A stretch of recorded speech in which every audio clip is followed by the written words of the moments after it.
We are Onyx Imaging. We are the highest rated and most reviewed printer service center in Oklahoma.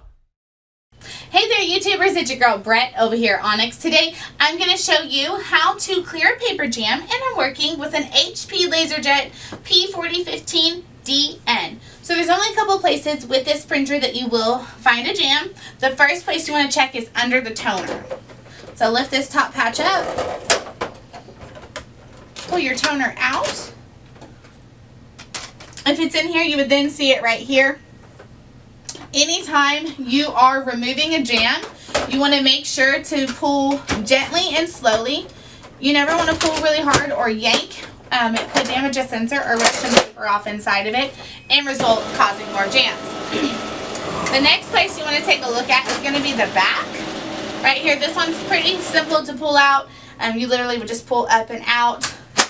Last but not least, it would be right here, another pretty easy one. If you guys are seeing lots of paper jams, it's probably time to put your printer in for a service. If you're in need of any supplies or quotes, give your girl Brett a call and have a great day. Thank you for watching. If you're interested in how you can receive free labor on all of your service calls, as well as how to qualify for free printer upgrades, contact us today. We are here for all of your printer and office supply needs.